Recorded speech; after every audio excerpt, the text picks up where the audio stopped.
Hey, what happen? ಯಾಕೆ ಒಂಥರ dull ಆಗಿದ್ಯಾ? ಹಾಗೇನಿಲ್ಲ. ನಾನು ಮಧ್ಯಾಹ್ನದಿಂದ ಗಮನಿಸ್ತಾ ಇದ್ದೀನಿ, ಏನೋ ಬಹಳ ಆಳವಾಗಿ ಯೋಚನೆ ಮಾಡ್ತಿದ್ದಾಳೆ. 2 ಡೇಸಿಂದ ಟ್ರಾವೆಲ್ ಮಾಡ್ತಾ ಇದ್ದೀವಲ್ಲ, ಸ್ವಲ್ಪ ಸುಸ್ತಾಗ್ತಾ ಇದೆ ಅಷ್ಟೇ.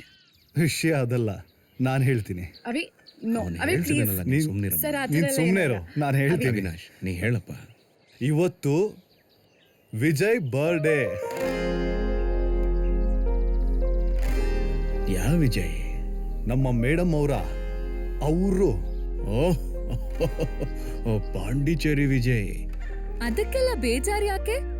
ಅದು ಹಾಗಲ್ಲ, 3 ವರ್ಷದಿಂದ ನಮ್ಮ ಬ್ರೇಕಪ್ ಆಗಿತ್ತು. ಅದು ಒಂದು ಬರ್ಡೇ ದಿನಾನೇ. ಅದಾದಮೇಲೆ ನಮ್ಮ ಮಾತುಕತೆನೇ ನಡ್ತಿಲ್ಲ. ಅವ್ನು ನನ್ನ ಬರ್ಡೇಗೆ ವಿಶ್ ಮಾಡ್ತಾನೆ, ನಾನು ಅವ್ನ ಬರ್ಡೇಗೆ ವಿಶ್ ಮಾಡ್ತೀನಿ, ಅಷ್ಟೇ. ನನ್ನ ಅನುಭವದ ಮೇಲೆ ಒಂದು ಮಾತು ಹೇಳ್ತೀನಿ ಕೇಳಮ್ಮ.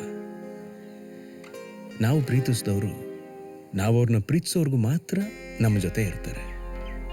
ನಮ್ಮಿಂದ ಒಂದು ಸಣ್ಣ ತಪ್ಪಾದರೂ ಕಣ್ಮರೆ ಆಗ್ಬಿಡ್ತಾರೆ. ಅದೇ ನಮ್ಮನ್ನು ಪ್ರೀತಿಸೋರು ನಾವೆಷ್ಟೇ ತಪ್ಪು ಮಾಡಿದ್ರು ನಮ್ಮನ್ನು ತಿದ್ದಿ ತೀಡಿ ನಮ್ಮನ್ನಿನ್ನೂ ಹೆಚ್ಚು ಪ್ರೀತಿಸ್ತಾರೆ. ಯಾವ್ಯಾವ ಕಾಲಕ್ಕೆ ಯಾವ್ಯಾವ್ದನ್ನು ಪಡ್ಕೋಬೇಕೋ ಅದನ್ನು ಪಡ್ಕೊಳ್ಳೇಬೇಕು. ಕಾಲ ಮೀರಿ ಹೋದ್ಮೇಲೆ ಅದು ಕೈಜಾರು ಹೋಗುತ್ತೆ. ಇದಕ್ಕೆ ನಾನೇ ಉದಾಹರಣೆ. ಅವ್ನಿಗೊಂದು ಕಾಲ್ ಮಾಡಿ ಮಾತಾಡು, ಎಲ್ಲ ಸರಿ ಹೋಗುತ್ತೆ. ಹೌದು, ಅವ್ನು ನನ್ನ ಮರ್ತಿರಬಹುದು, ಇಲ್ಲ ಬೇರೆ ಹುಡುಗಿ ಜೊತೆ ಕಮಿಟ್ ಆಗಿರಬಹುದು. ಬೇಡ. ಸಾಧ್ಯನೇ ಇಲ್ಲ. ಅವನೇನಾದ್ರೂ ನಿಜವಾಗ್ಲೂ ನಿನ್ನ ಪ್ರೀತಿಸೋ ಹುಡುಗನೇ ಆಗಿದ್ರೆ ಕನಿಷ್ಠ ಪಕ್ಷ ನಿನ್ನ ಮದುವೆ ಆಗೋವರೆಗೂ ಕಾದೇ ಕಾಯ್ತಾನೆ. ಫೋನ್ ಮಾಡಿ ಸಾರಿ ಕೇಳು. ಸಾರಿ ಕೇಳೋದ್ರಿಂದ ಯಾರು ಚಿಕ್ಕವರಾಗ್ಬಿಡೋದಿಲ್ಲ ಅಲ್ವಾ? ಧೈರ್ಯ ಇಲ್ಲ. ಹೇಳ ಮೆಸೇಜ್ ಮಾಡು, ಖಂಡಿತ ರಿಪ್ಲೈ ಬಂದೇ ಬರುತ್ತೆ. ಬರ್ಲಿಲ್ಲ ಅಂದ್ರೆ ತಗೋ, ಮೆಸೇಜ್ ಮಾಡು, ಮಾಡು. ಬೇಗ ಟೈಪ್ ಮಾಡು. ಏನ್ ಹೇಳ್ಬೇಕು ಅಂದ್ರೆ ಮಾಡ್ತೀನಿ. ಅದೆಲ್ಲ ಗೊತ್ತಿರುತ್ತೆ. ಆಯ್ತಾ? 1 ಸೆಕೆಂಡ್. ಸೆಂಡ್ ಮಾಡಿದ್ಯಾ? 1 ಸೆಕೆಂಡ್. ಸೆಂಡ್ ಆಯ್ತಾ? ಆಯ್ತು ಆಯ್ತು. ಡೆಲಿವರಿ ಆಯ್ತಾ? ಆಗಿರುತ್ತೆ.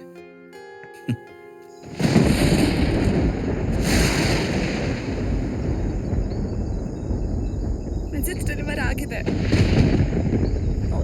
ಓದಿದ್ದಾನೆ, ಎಲ್ಲ ನಿಮ್ಮಿಂದನೇ ಆಗಿತ್ತು.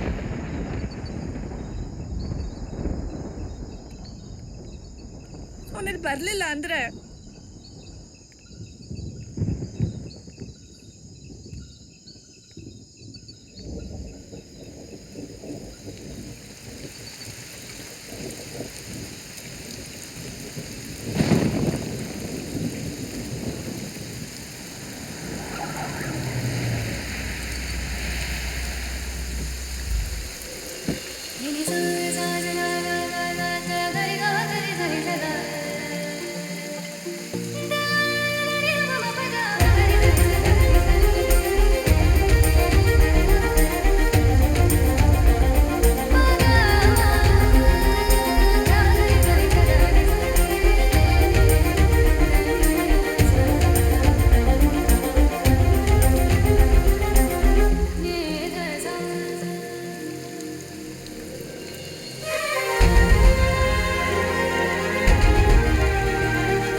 Sari